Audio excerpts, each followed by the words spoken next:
Important है, अभी जैसे हमने बात करी थी कि पहला सेगमेंट है हमारा डिटॉक्सिफिकेशन, दूसरा आता है हमारा न्यूट्रिशन। तो जब शरीर से गंदगी साफ हो गई, हमने सारी गंदगी को बाहर कर दिया, तो अब दूसरे स्टेप में हमें क्या करने की ज़रूरत है? शरीर को पर्याप्त पोषण देने की ज़रूरत है, न्यूट्रिशन देने की ज़रूरत है, राइट। अब ये न्यूट्रिशन हमें कहाँ से मिलेगा? हमने भी पहले डिस्कस किया था, न्यूट्रिशन हमें मिलेगा हमारे खाने से, जो बैलेंस डाइट हम रोज़ लेते हैं। मेजर न्यूट्रिशन आपको वहीं से लेना है। जब हम सप्लीमेंट की बात करते हैं, जब आप सप्लीमेंट से न्यूट्रिशन लेने की बात करते हैं, तो ये होता है सप्लीमेंट, यानी कि एड ऑन। खाने से जो न्यूट्रिशन आपका मिलने को बच जाता है, जो रह जाता है, राइट, वो आपको न्यूट्रिशनल सप्लीमेंट से मिलता है, ठीक है। तो अब जैसे हम बात करते हैं, हमें protein, vitamin, mineral, carbohydrate, fat, phytonutrients चाहिए, फाइबर चाहिए, ठीक है।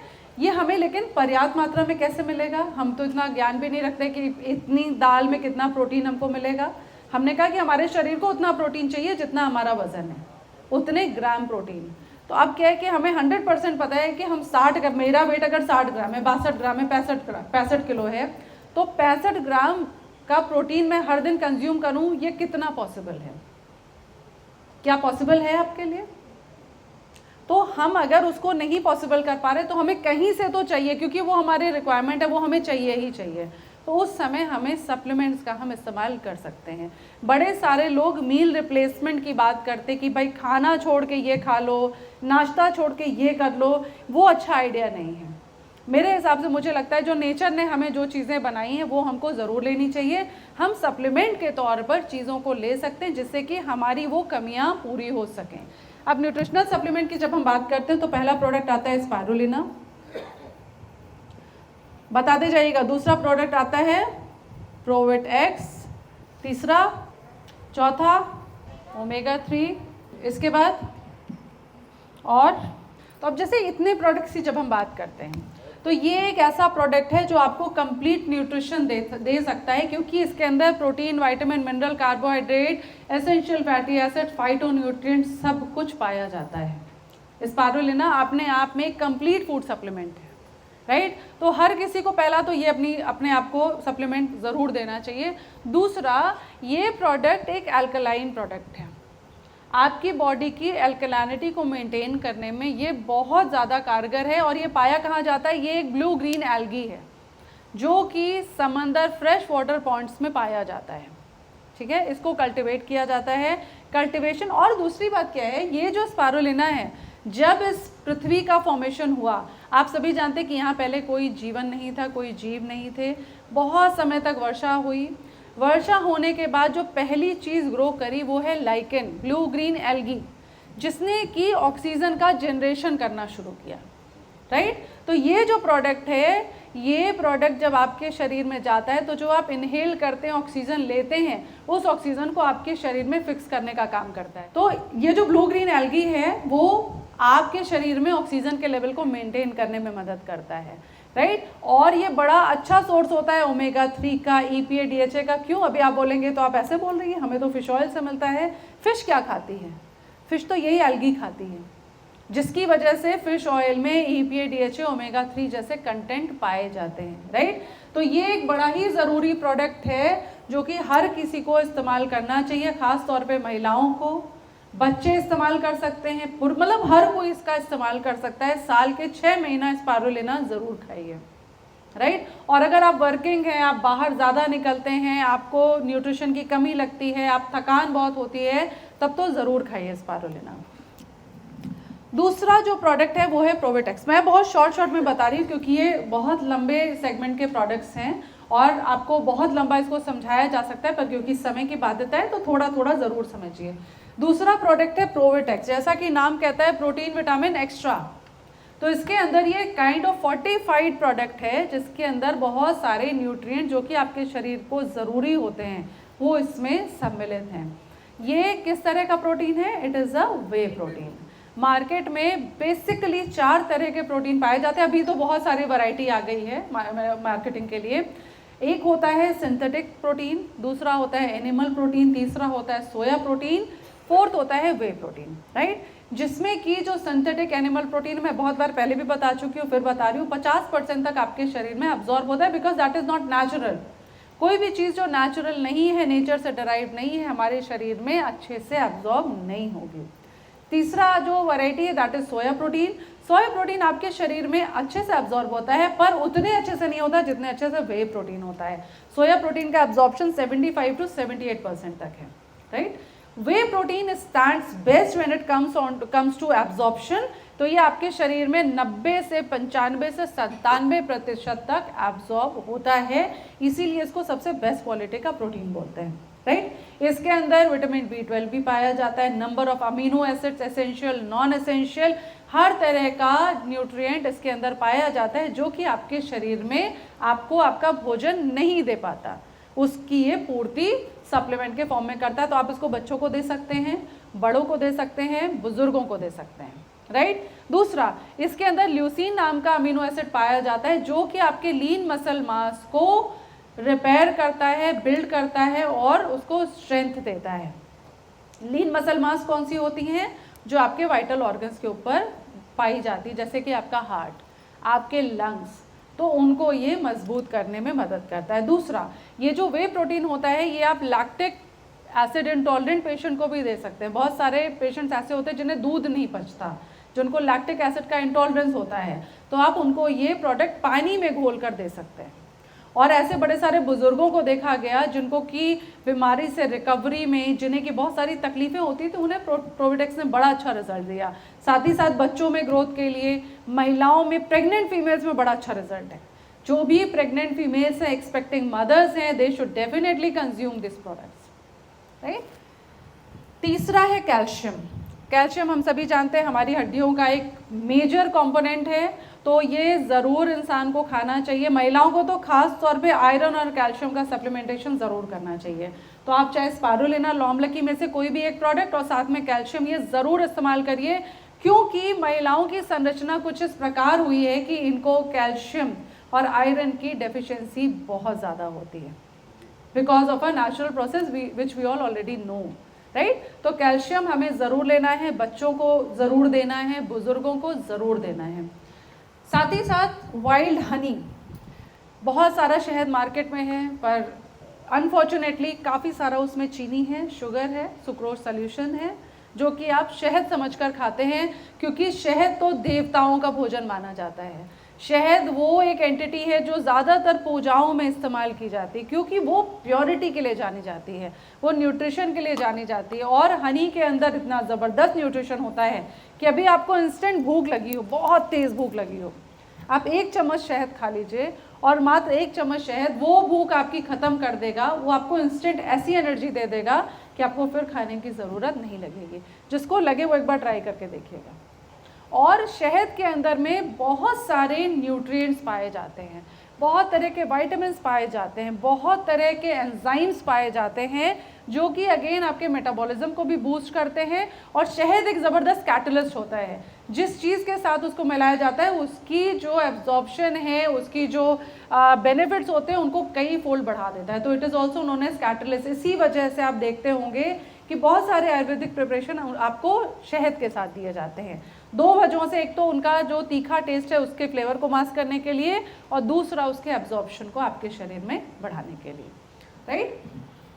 इसके बाद आता है ओमेगा 3 EPA DHA। इसको हम हार्ट हेल्थ के लिए भी बहुत इंपॉर्टेंट करते हैं। जब हम इनका एक सेगमेंट बनाते हैं ना कि हार्ट के लिए कौन सा बेहतर है, वेट मैनेजमेंट के लिए कौन सा बेहतर है, बोन हेल्थ के लिए कौन सा अच्छा है, तो जब हम ओमेगा 3 और EPA DHA की बात करते हैं तो इसको हम ऐसे जानते हैं कि आपके हार्ट मैनेजमेंट के लिए जो प्रोडक्ट है that is omega 3 and EPA DHA। मैं समझ सकती हूँ ये इतनी सारी चीज़ें बैक टू बैक समझना आसान नहीं होता है, और लेकिन हम कुछ तो समझ सकते हैं ना। 10 बातें बताई तो 2 तो समझ आएंगी, फिर 2 को हम नेक्स्ट बार के लिए रखेंगे। ऐसा तो नहीं कि बस एक ही बार होना है। तो हेडेक मत लीजिए, सुकून से समझिए और बहुत शॉर्ट में समझाए। इसको समझने के बाद जब कभी टाइम मिले तो ज़रूर से प्रोडक्ट कैटलॉग पढ़िए, ठीक है, जो आपके ब्रोशर्स हैं वो पढ़िए, क्योंकि हमने अभी यहाँ पे आपको कुछ भी मेजर नहीं बताया, बिल्कुल 2-2, 3-3 लाइनों में मैं बता रही हूँ, लेकिन आपको एटलीस्ट कंसेप्ट समझ में आना कि न्यूट्रिशन, डिटॉक्सिफिकेशन, इम्यूनिटी, किस में क्या इस्तेमाल होगा। दूसरा एक बड़ी प्रॉब्लम आती है कि हम सीधे बीमारियों पे फोकस करते हैं, हम क्रॉनिक बीमारियां लेके चले आते हैं, उनको किडनी में स्टोन हो गया क्या दे दें, उनका लीवर सेकंड स्टेज डैमेज हो चुका है, फाइब्रोसिस चालू हो गया क्या दे दें, नहीं दे सकते कुछ। आपको फिर समझना होगा हमारा शरीर खुद को स्वयं से रिपेयर कर सकता है, बशर्ते सही टाइम पे रिपेयर किया जाए। जब चीज़ खराब हो जाए तब आप उसको रिपेयर नहीं कर सकते हैं। थोड़ी सी समस्या चालू हुई, आप अवेयर हुई और उसी समय उसके रिपेयर पे ध्यान दीजिए। लाइफस्टाइल को ठीक करिए, ज़रूरी है तो योग प्राणायाम करिए, ये समझने का प्रयास करिए कि उस पर्टिकुलर समस्या में कौन सा ऐसा न्यूट्रिशन हम लें कि हमें उस समस्या में ये हेल्प कर सके। अगर किसी को लिवर की समस्या है तो आप ऐसा कोई प्रोडक्ट नहीं दे सकते कि आपने एक प्रोडक्ट उठाया दे दिया बोला 3 महीने में आराम मिल गया, ऐसा नहीं है। आपको लिवर की समस्या तो सबसे पहले आपको अपने बॉडी में फैट इनटेक को कट करना होगा, खाने को बिल्कुल हल्का। आप समझो लिवर हमारे शरीर में सेकेंड ब्रेन के नाम से जाना जाता है, ठीक है। सबसे बड़ा डिटॉक्सिफिकेशन सेंटर हमारा लिवर में होता है।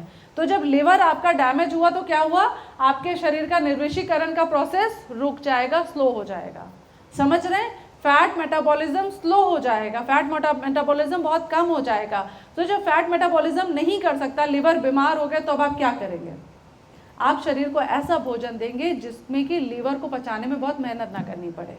सबसे बढ़िया बोला जाता है आप पतली सी मूंग के दाल की खिचड़ी खाइए, कहा जाता है सब्जियों का सूप लीजिए क्योंकि ये सुपाच्य है। खिचड़ी क्यों दिया जाता है, सुपाच्य है। दही दे सकते हैं, दही प्रोबायोटिक का अच्छा सोर्स है तो हील करने में मदद करेगा। सप्लीमेंट की बात करें तो ऐसे समय पे आप नोनी जूस दे सकते हैं, आप एलोवेरा नेक्टर दे सकते हैं, आप इसके अलावा स्पारुलिना दे सकते हैं, प्रोवेटेक्स दे सकते हैं। ये सब सप्लीमेंट आप क्यों देंगे, इसलिए नहीं कि लिवर फाइब्रोसिस को ट्रीट करेगा, ये लिवर को मजबूत बना देगा। हम बीमारियों की बात नहीं करते हैं, हम बात करते हैं कि हमारा जो अंदर सिस्टम है हम इसको ज़्यादा फिट कर दें तो बीमारी का अटैक ही नहीं हो पाएगा। समझ रहे हैं, बाहर की आर्मी पे हमें कोई मतलब नहीं, हम उसको कुछ नहीं करने जा सकते हैं। ये सप्लीमेंट आपका जो इंटरनल आर्मी है, जो आपके अपने अंदर के जो सैनिक हैं, ये उसको मजबूत करने के लिए है। तो ये ज़्यादा मजबूत कर लिए तो बाहर वाला अटैक नहीं कर पाएगा। सिंपल से इस प्रोसेस पे काम करता है, strengthening your own self, right. तो हम इसकी बात कर रहे हैं, अभी ठीक लग रहा है, नोनी जूस पी के बेहतर लग रहा है, राइट।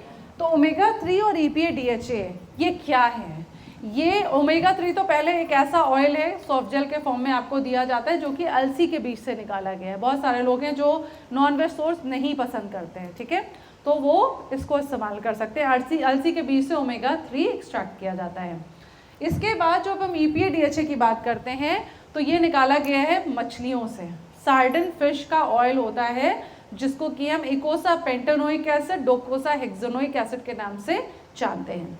अब ये जो दोनों चीज़ें हैं कुल मिलाकर एक ही तरह की चीज़ें हैं। लोगों का कई बार सवाल होता है ओमेगा 3 दे कि EPA DHA दे। देखिए समझिए, जब हम ओमेगा 3 लेते हैं ना, ये जब शरीर में जाता है तो ये टूटता है EPA और DHA में। यानी कि जब आप ओमेगा 3 लेते हैं तो आप डायरेक्टली ओमेगा 3 ले रहे हैं, जब आप EPA DHA ले रहे हैं तो भी आप ओमेगा 3 ही ले रहे हैं, लेकिन एक बेटर वर्जन ऑफ ओमेगा 3, एक already absorbed version of omega 3 आप ले रहे हैं। इसका मैं एग्जांपल ऐसे देती हूँ कि अगर आपको गाजर खानी है, ठीक है, तो एक तो हुआ आपने गाजर खाया, उसके बाद आपके बॉडी में उसका जूस आपने चबाया, फिर उसका जूस एब्जॉर्ब हुआ। एक वो आपने डायरेक्ट जूस ले लिया तो जूस डायरेक्ट बॉडी में एब्जॉर्ब हो गया। तो बस इतना ही डिफरेंस है ओमेगा 3 और EPA DHA में। EPA DHA फिर फर्दर बॉडी में जब जाता है तो प्रोस्टाग्लैंडिन्स और इन सब चीज़ों में ब्रेक होता है जो कि बॉडी में एब्जॉर्ब होता है, ठीक है। अब इसका काम कहाँ होता है, ये पहला तो एसेंशियल फैटी एसिड है, आपके शरीर की लचीलापन, आपकी मसल्स के कॉन्ट्रैक्शन रिलैक्सेशन में, आपके नर्वस सिस्टम को बूस्ट करने में, आपकी मसल्स को बहुत फ्लेक्सिबल रखने में मदद करता है। दूसरा काम ये क्या करता है, जो आपका ब्लड है उसको ये पतला करने में मदद करता है। कई बार आपने सुना होगा कि इनका ब्लड बहुत गाढ़ा हो गया, ब्लड का सर्कुलेशन अच्छा नहीं है, ब्लड थिनर्स दिए जाते हैं एस्पिरिन या इकोस्पिरिन के फॉर्म में। तो ओमेगा 3 एक ऐसा नेचुरल प्रोडक्ट है जो आपके ब्लड की विस्कोसिटी को रिड्यूस करता है। दूसरा काम करता है जो आपकी आर्टरीज हैं, जो हार्ट से रिलेटेड आर्टरीज हैं, वेन्स हैं, उनमें जो जमाव हो जाता है, जो ब्लॉकेज आ जाता है, ये उसको धीरे धीरे धीरे धीरे रिमूव करता है, राइट। तो तो इसलिए ये आपकी हार्ट हेल्थ को अच्छा रखने में बहुत मददगार साबित होता है। ब्लड की विस्कोसिटी यानी घनत्व कम करता है, तो ब्लड का सर्कुलेशन बहुत अच्छा करता है। और यकीन मानिए किसी भी इंसान का अगर ब्लड सर्कुलेशन अच्छा, देखिए ब्लड सर्कुलेशन खाली ओमेगा 3 लेने से अच्छा नहीं होगा, आपको फिजिकली भी एक्टिव होना पड़ेगा। हम अगर फिजिकली एक्टिव नहीं है तो कोई भी सप्लीमेंट कोई काम नहीं कर पाएगा। फिजिकली अगर आप एक्टिव हैं, ओमेगा 3 रेगुलर लेते हैं, तो आपका ब्लड सर्कुलेशन अच्छा होगा। और ब्लड सर्कुलेशन इस लेवल तक इम्पॉर्टेंट अच्छा होना कि अगर आपकी आईसाइट भी कमज़ोर है, यहाँ पे भी जो माइक्रो नर्व्स होती है ना, उनमें भी अगर ब्लड सर्कुलेशन अच्छा हो गया तो हमने देखा है लोगों का चश्मा उतरते हुए, लोगों का नंबर कम होते हुए। तो ये जो प्रोडक्ट है स्पेशली EPA DHA, ये आपकी आईसाइट के इम्प्रूवमेंट में भी मदद करता है, बच्चों में कंसंट्रेशन को इम्प्रूव करने में मदद करता है, ओवरऑल आपके हार्ट हेल्थ, आपकी नर्वस सिस्टम की हेल्थ को बढ़िया रखने में मदद करता है। साथ ही साथ ये जो ओमेगा 3 है, ये एक बड़ा अच्छा लैक्सेटिव होता है जिन लोगों को सीवियर कॉन्स्टिपेशन की प्रॉब्लम है। Again I am mentioning constipation, not IBS, right. तो जिनको सीवियर कॉन्स्टिपेशन है, जिनको पाइल्स की प्रॉब्लम है, जिनको पार्किंसन के इश्यूज हैं, वहाँ पे ओमेगा 3 बहुत अच्छा रोल प्ले कर सकता है, राइट। और बीइंग अ गुड लैक्सेटिव, ये कॉन्स्टिपेशन में रिलीफ करने में मदद करता है। कुछ लोग बहुत पहले मेरे पास बड़े बार आए हैं पार्किंसन रिलेटेड समस्या के लिए प्रोडक्ट पूछने के लिए, वहाँ पे नोनी जूस और ओमेगा 3 प्लस स्पारुलिना का कॉम्बिनेशन ने ज़बरदस्त रिजल्ट्स दिए हैं। पार्किंसन के जो सीवियर पेशेंट्स हैं उनको 80% तक रिलीफ इन प्रोडक्ट से मिला है। अस्थमैटिक पेशेंट्स में हमारे सामने लाइव एग्जाम्पल्स है बहुत सारे अप्लॉम्बियंस का, बहुत सारे लोग चंदन जी को जानते होंगे, चंदन जायसवाल जी। सीवियर अस्थमैटिक पेशेंट दिन के अंदर में हम उनका एग्जाम्पल इसलिए लेते हैं क्योंकि वो बड़े अच्छे लीडर हैं और साथ ही साथ वो बहुत ज़्यादा डिपेंडेंट थे इनहेलर्स पे। दिन के 3 टाइम उनको इनहेलर लेने की ज़रूरत पड़ती थी और उन्होंने नोनी जूस, स्पारुलिना, ओमेगा 3 ये कॉम्बिनेशन का इस्तेमाल किया। थोड़े समय में उनका इनहेलर बंद हुआ। इनहेलर बंद होने के बाद अभी उनकी मेडिसिन भी बंद हो गई है। अभी he is living a very normal life. और अभी हम लोगों ने 2 साल पहले हम लोग का गैंगटॉक ट्रिप था, तो अमूमन क्या होता है जो अस्थमैटिक पेशेंट्स होते हैं वो कम ऑक्सीजन के एरिया में नहीं जाना प्रेफर करते हैं क्योंकि अगर अटैक आ गया तो तकलीफ हो जाएगी। हमारे पास वीडियोस हैं, फोटोज़ हैं नाथुला पास जो कि हाईएस्ट रेंज है वहाँ की, जहाँ पे ऑक्सीजन की एक्चुअली लेवल बहुत कम है।